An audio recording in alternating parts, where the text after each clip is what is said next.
brésilienne qui commence, puisque jeudi, vous le savez, l'ouverture de la Coupe du Monde avec Brésil-Croatie dimanche, France-Honduras. Et pour en parler avec François, nous sommes sur le pont pour un marathon qui a commencé, qui nous amènera, nous l'espérons, jusqu'au 13 juillet.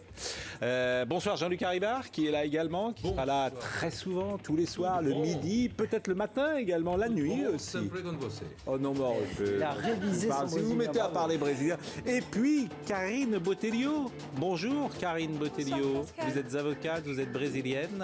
Oui, vous exercez à Paris. Vous nous donnerez votre couleur, votre sensibilité sur ce mondial qui commence. On attend Renaud Duluc, Renaud Delis et Vincent Duluc. J'ai fait une contraction entre les deux. Ils se sont perdus dans les couloirs. Ça arrive, ils doivent jouer au football. C'est bien la musique, hein. La musique, c'est bien, c'est léger, c'est brésilien. Et les titres de Guillaume Taptu, qui est avec nous ce soir. Bonsoir Guillaume. Bonsoir Pascal et bonsoir à tous. 3 informations à retenir dans l'actualité de ce lundi à la une. Ce garçon de 12 ans qui a reconnu avoir mis le feu à l'immeuble d'Aubervilliers. Son frère de 10 ans a également été interpellé. Les 2 adolescents ont été déférés au parquet de Bobigny en vue de leur mise en examen. L'incendie, je vous le rappelle, avait fait 2 victimes. C'était samedi soir et la piste criminelle avait été très tôt envisagée par les enquêteurs. Un immeuble déjà visé par un incendie, c'était l'an dernier. 9 nouveaux départements placés en vigilance orange par Météo France. 41 au total. De nouveaux orages sont attendus d'ici à la fin de journée du nord au sud-ouest de la France. Après un premier épisode cette nuit, les dégâts sont importants, particulièrement dans les Yvelines et dans le Val d'Oise. Des toitures abîmées, des pare-brises cassés ou encore des caves inondées. 99 personnes pendues à Tulle, victimes de la terreur nazie. C'était le 9 juin 1944. François Hollande s'est rendu dans son fief, vous le voyez, devant le mémorial pour un hommage. Il le faisait déjà lorsqu'il était maire de la commune et il a fait de cette date une date incontournable dans son agenda présidentiel. C'est la première de 20h Foot Brésil ce soir et ce, on l'espère, jusqu'au 13 juillet. La première de 20h Foot Brésil avec Pascal Praud et François Pinet. Merci Guillaume. Les passagers en direction de Rio ou de Sao Paulo sont priés d'attacher leur ceinture. Les joueurs de l'équipe de France sont donc partis depuis ce matin. Je vous représente Karina. J'ai dit Karine tout à l'heure, Karina Botelho. Ah, je suis brésilienne. Mais vous êtes toujours avocate depuis tout à l'heure également. Et, vous êtes en France depuis combien de temps? Je suis ici en France depuis 2007. Et vous nous direz si le Brésil est prêt ou pas pour accueillir la Coupe du Monde. On va accueillir également nos invités qui sont en train d'arriver. Je vois Renaud Delis et Vincent Duluc qui sont dans l'antichambre. Mais tout d'abord, cher François, l'image de la journée, c'est l'image de cet avion. L'avion qui est en train de traverser l'océan en ce moment. Le décollage, c'était à 10h30, une petite demi-heure de retard pour les passagers du vol Air France 4000, un vol spécialement affrété pour l'équipe de France. Lille jusqu'à Sao Paulo, arrivée prévue vers 20h. Heure locale, soit 2h, heure française, 2h du matin, pour leur arrivée à Ribeirão Preto, puisque après leur arrivée à Sao Paulo, ils prendront un petit vol de quelques heures pour atterrir sur leur camp de base. On a une petite animation, je pensais qu'on avait une petite application qui permet de savoir où exactement est l'avion en ce moment même, François. Il est au-dessus J'ai une application, effectivement, mais pour l'instant, je n'ai pas encore retrouvé le vol. Il arrive donc dans 4-5 heures à peu près. On salue Renaud Delis, qui est là, grand amateur de football. Bonsoir. Votre visage est connu, vous exprimez souvent, pour des questions un peu moins intéressantes, la politique notamment. Mais là, bienvenue dans l'aristocratie de la profession, puisque vous allez parler football. Merci Pascal, c'est un honneur, merci Pascal. Pendant un mois. La matinée des Bleus, c'était effectivement ce départ de Lille. Oui, avec des images de supporters présents pour suivre justement cette matinée de l'équipe de France. Là, on voit ici les bagages. Ils ont pris beaucoup de bagages, notamment la nourriture qui sera amenée aussi de France jusqu'au Brésil parce que, Karina, il y a eu quelques soucis pour certaines délégations qui ont vu leur hôtel avec de la nourriture un peu avariée au Brésil. Voilà. Eh oui. Notamment l'Angleterre, l'Italie. Il y a eu des visites et ils ont découvert de la nourriture avariée. Donc ça ne sera pas un problème pour les Français qui viennent avec leur propre nourriture, avec leur propre cuisinier. Vous voyez ici qu'il y avait pas mal de monde aussi pour leur dire au revoir, pas adieu, ils reviendront, mais on l'espère le plus tard possible. Et alors une fois que l'avion s'est envolé, ils étaient dans l'avion, et quand il fait dans l'avion, Ils ont pris des photos. Ils ont pris des photos, alors c'est à la mode, hein, les selfies, les selfignos maintenant, puisque on est à l'heure brésilienne. Regardez, Yohan Cabaye, voilà, ils ont le sourire, ça c'était juste avant de décoller, parce qu'on rappelle qu'on n'a pas le droit normalement d'utiliser des appareils électroniques pendant le décollage. Vous voyez ici plusieurs selfies, notamment de Pogba. Ils ont tous tweeté parce qu'on le rappelle aussi, Didier Deschamps leur a autorisé le tweet. Ils peuvent aller sur Twitter. Vincent Duluc est là avec nous également, le grand spécialiste de l'équipe de France pour le journal L'Équipe. Bonsoir Vincent. Bonsoir messieurs. Heureux de vous accueillir. On dit parfois que le meilleur moment en amour, c'est lorsqu'on monte l'escalier. Et là, on a vraiment l'impression d'être dans l'escalier. On est à 4 jours d'un rendez-vous que les sportifs, les footballeurs que nous sommes adorons finalement. C'est le grand rendez-vous tous les 4 ans. Dans quel état d'esprit vous êtes, Vincent ? C'est une excitation formidable parce que c'est le Brésil, parce que l'équipe de France a l'air un peu plus joyeuse que la fois précédente, et parce qu'il y a quand même ce sentiment que pour les plus grands joueurs du monde, la chance passe qu'une fois tous les 4 ans. Donc il y a quand même il y a quelque chose quand même d'assez exceptionnel. On se demande tous, par exemple, si Messi et Ronaldo vont enfin marquer l'histoire de la Coupe du Monde. Voilà, il y a un peu toutes ces interrogations et toute cette excitation. Est-ce que la magie est intacte pour vous, Jean-Luc Haribard ? Ah oui, à chaque Coupe du Monde, oui. On ne sait pas si on va vibrer que pour l'équipe de France, mais on sait qu'on va vibrer. Il va se passer plein de choses et on va découvrir et des joueurs et des équipes qu'on n'attend pas, mais ça va être... C'est ça la vraie compétition, c'est la Coupe du Monde, quoi. On a vu des images de ferveur d'ailleurs qui entourent l'équipe de France. On va écouter peut-être des supporters qui ont accompagné jusqu'au dernier moment cette équipe de France et qui, c'est ça qui est frappant d'ailleurs, ont envie d'y croire. Donc on ne va pas ce soir briser les rêves. J'ai eu Mathieu Baguna, mon joueur préféré. Et Landreau, Varane et Matuidi pas loin. Et je leur souhaite bonne chance à la Coupe du Monde. C'était l'occasion pour m'arrêter, pour les voir. J'ai fait pas mal de photos avec pas mal de joueurs et j'en suis très satisfait. Ils sont à l'écoute du public, c'est vraiment pas mal. Ils ont besoin de nous quand même. Ils sont bons, mais ils ont besoin de leurs supporters. Tout le monde devrait être derrière eux. Je suis derrière eux à fond, j'y crois. J'espère qu'ils vont le plus loin possible et on leur fait confiance. Comment tu les sens à la Coupe du Monde, les Bleus ? Qu'on va la gagner. Contre qui en finale, à ton avis ? Le Brésil. On est tous frappés de la ferveur hier soir au stade de Lille, sur les réseaux sociaux. C'est vraiment un moment particulier que vit cette équipe de France. Oui, on va revoir ces images, évidemment, avec beaucoup de supporters. Vous disiez, Vincent, que les dernières Coupes du Monde, avant les Coupes du Monde, il n'y avait pas ces images-là. Moi, je me souviens quand même qu'il y avait toujours un peu de ferveur avant un départ comme ça pour un mondial. Il y avait de la ferveur en 2006. Par exemple, je me souviens que les débuts de Ribéry à Lens, un petit peu près de chez lui, avaient été un peu escortés de cette ferveur-là. On l'avait retrouvé aussi à Saint-Étienne. Mais il fallait, à ce moment-là, il fallait vraiment choisir des publics un peu particuliers pour qu'il y ait de l'indulgence. Et puis le retour de Zidane aussi avait créé une espèce de forme. Enfin, c'était un peu volcanique. Là, depuis, quand même, ça a été beaucoup plus tristounet. Et ce qu'on a vu là pendant 10 jours, à Nice, à Lille et au Stade de France, est quelque chose qui ne ressemble pas du tout à ce qu'on a vécu depuis 2 ans avec l'équipe de France. Est-ce que vous êtes sensible à cette fraîcheur, Renaud Dely ? Absolument, parce que je crois que c'est vraiment né, tout ce que dit Vincent est juste, et puis c'est vraiment né avec le match retour contre l'Ukraine. Il faut se rappeler je pense que dans la psychologie collective des Français aujourd'hui, ces jeunes joueurs-là sont d'abord des rescapés. C'est-à-dire qu'on les a vus passer à la trappe, et puis on a vu ce match fabuleux, ce match retour contre l'Ukraine, et depuis, cette ferveur, elle est née de là, et elle ne s'est pas démentie au fil des matchs de ces dernières semaines. C'est là qu'on voit qu'on a beaucoup parlé, parfois peut-être excessivement d'ailleurs, des questions d'état d'esprit. Mais là, l'état d'esprit, il est au rendez-vous. Et puis les résultats aussi pour l'instant, même si ce ne sont que des matchs de préparation, on a vu du spectacle, donc on a vu des choses qui nous encouragent. Alors on en parlera tout à l'heure et c'est là parfois on est obligé quand même de mettre en perspective et les résultats et ce qu'on voit sur le terrain et les joueurs aussi qui composent cette équipe de France. Mais pour terminer sur la couleur générale de l'équipe de France, il y a un sondage qui est sorti ce matin. Et le lien se retisse peu à peu. Alors, il faut préciser quand même que ce sondage, c'était avant la victoire hier 8-0 contre la Jamaïque. Si on le faisait maintenant, peut-être que ça grimperait un petit peu. Les chiffres, vous allez les voir. C'est un sondage IFOP pour iTélé et pour l'équipe. 60% des Français ont de la sympathie pour l'équipe de France. Quand on parle aux gens qui sont intéressés par le football, ça passe à 88%. Est-ce qu'on peut dire par exemple que Naïsna, qui est le mot tabou, qu'il ne faut plus jamais... prononcer et que moi-même j'ai honte de prononcer ce soir. Est-ce que c'est fini ? Est-ce que c'est oublié ? Est-ce que c'est terminé ?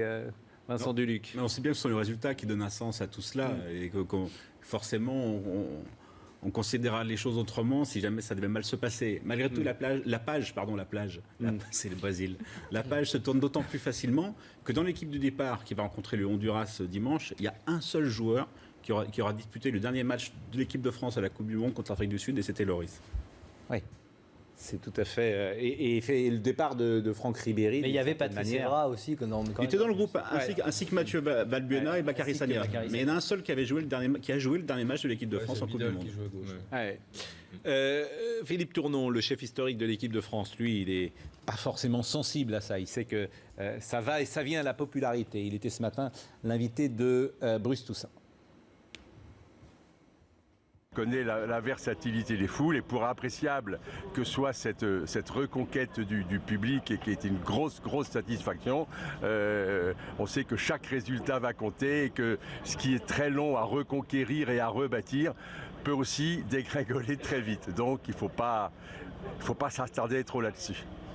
Karina Botelho est avec nous, vous êtes avocate, je le rappelle, vous êtes brésilienne. Tout à l'heure, vous interviendrez bien évidemment sur le Brésil. Est-ce que le Brésil a un contact particulier avec les Français qui vont arriver à Ribeirão? À Ribeirão Preto. Oui, je le dis mal, à Ribeirão Preto. Ribeirão. Vous dites mieux Naïsna que Ribeirão Preto. Ah là là là. Là, vous n'avez pas le droit. Il a plus d'entraînement. Ça, François, mais là, vous m'avez... Là, ça, vous m'avez pas. Vous n'avez pas le droit.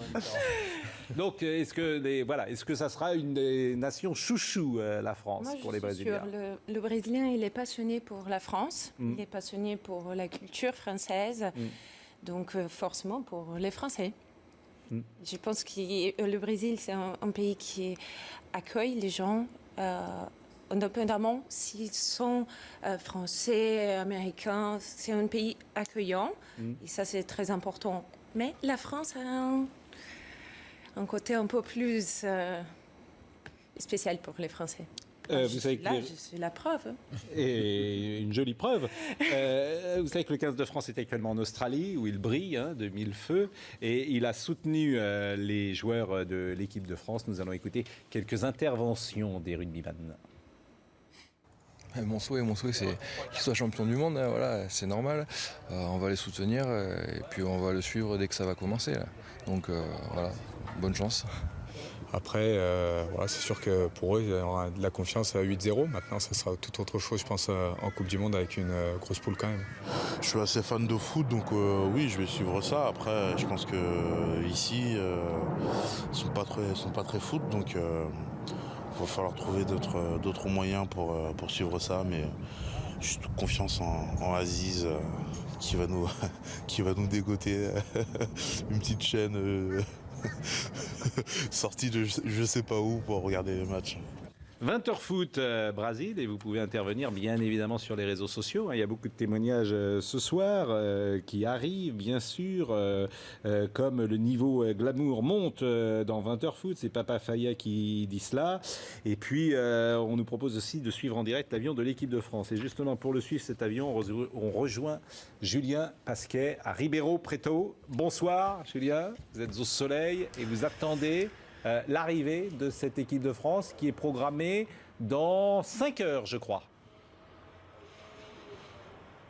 Oui, à peu près, c'est ça. On n'a pas d'application pour suivre en direct l'état du vol de l'équipe de France, mais ce qu'on peut vous dire, c'est qu'ils sont attendus aux alentours de 20h ici. Il sera 1h du matin et pas 2h du matin pour vous à Paris. Il y a 5 heures de décalage avec le Brésil ici. D'abord, un escale à Sao Paulo pour changer d'avion, tout simplement parce que Ribeirão Preto est une ville moyenne et l'aéroport ne peut pas accueillir, la piste d'atterrissage n'est pas assez grande pour accueillir un vol long courrier. On les attendra donc aux alentours de 20h. Ils prendront un bus directement sur le tarmac et rejoindront leur hôtel. Il faut à peu près 15 minutes de bus pour rejoindre l'hôtel JP où les Bleus prendront un repas rapide pour se coucher rapidement parce que l'objectif majeur c'est la récupération, être en forme et avoir digéré le décalage horaire pour le premier match du 15 juin, sachant que physiologiquement les organismes récupèrent environ 1 heure par jour. On sera donc prêt, en forme. Le staff médical fera tout pour que les Bleus soient au pic de leur forme le 15 juin contre le Honduras à Salvador. Caribar, c'est une période particulière physiquement pour le joueur qui quitte l'Europe et qui arrive au Brésil avant le match dans 5 jours?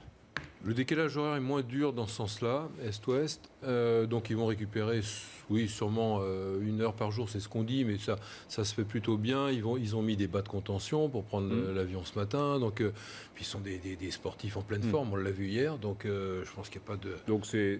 Oui, il y a pas ils sont en première classe. Il n'y a pas de crainte à avoir. Ils ne voyagent pas en écho serrés les uns contre les autres. Mais ils sont tout seuls dans l'avion. Ils sont tout seuls, mais c'est dans le compartiment première classe. Hein. Mais ils font une petite escale à Sao Paulo. Et en ce moment, là, d'ailleurs, leur avion est... Ils sont bien traités. Leur avion est à Fortaleza en ce moment, parce qu'on a retrouvé l'avion, heureusement. Ouf. On l'a retrouvé et il est entré, là, il survole le territoire brésilien. Et comme c'est un continent, Fortaleza, c'est encore très loin de Sao Paulo. Il y a combien d'heures de vol entre Lille et Sao Paulo? 12 heures de vol. Fortaleza, c'est le nord-est. Ribeirão Preto, toute la ville attend les Bleus. Fanny N. Sur la place du marché de Ribeirão Preto, au milieu des étals, des drapeaux du Brésil partout. Des maillots et des accessoires aux couleurs auriverde également. Pas encore un seul drapeau bleu-blanc-rouge de sortie et pourtant les Français sont dans toutes les têtes. C'est une opportunité incroyable pour nous ici d'avoir les joueurs de l'équipe de France. Ribeirão Preto va très bien recevoir les Français. C'est très important qu'ils connaissent notre ville. Elle est très belle, très accueillante. Ça va être un événement spécial. Pourtant, même en cherchant bien, impossible de trouver un supporter des Bleus. À Ribeirão Preto, on est fan.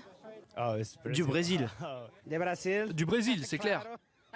Du Brésil, évidemment. Le mondial sera pour le Brésil. Non loin de là, ces amateurs de football jouent la Coupe du Monde à leur échelle et se préparent eux aussi à recevoir les Français. La majorité d'entre eux craignent une confrontation Brésil-France. Le Brésil n'a jamais eu beaucoup de chance contre la France. La France a une belle équipe, un bon groupe. Je pense qu'ils peuvent être champions du monde au Brésil. Ça serait un bon match, mais j'ai confiance en notre équipe du Brésil. Pour bien accueillir les Bleus, certains ont en tout cas fait quelques efforts en français. Allez les Bleus, allez les Bleus, allez les Bleus, allez les Bleus, allez les Bleus. Image de Stéphane Latsko. Et Julien, ce qui est frappant en vous écoutant depuis que vous êtes arrivé à Ribeirão Preto, c'est l'accueil, combien ces gens sont incroyablement charmants et attentifs à l'équipe de France qui arrive. Exactement, ils sont très accueillants, très fiers, très enthousiastes à l'idée de recevoir cette équipe de France. Pour la petite histoire, il y a une belle histoire entre cette ville de Ribeirão Preto et la France. Depuis de nombreuses années, des échanges commerciaux existent entre la France et cette ville, notamment autour du commerce du café. Et puis, lorsqu'on discute également de football, de l'équipe de France avec les habitants ici, lorsqu'on dit qu'on vient de Paris, les yeux sont écarquillés et brillent assez souvent. On nous parle du Paris Saint-Germain, des joueurs brésiliens de l'équipe du Paris Saint-Germain. Et puis, il y a une histoire d'amour également avec le PSG parce qu'ici, nous sommes dans la ville de naissance de Rai, l'ancien joueur du Paris Saint-Germain, ancien capitaine de la Seleção, et de son frère Socrates. Donc les gens sont très enthousiastes. On le vérifiera d'ailleurs tout à l'heure lorsque les Bleus vont arriver, parce qu'on annonce beaucoup de gens à l'aéroport, mais également devant l'hôtel des Bleus. Et puis demain, cet entraînement dont on va reparler, j'imagine, dans un instant. 10 000 personnes dans le stade où on se trouve, le stade de Botafogo.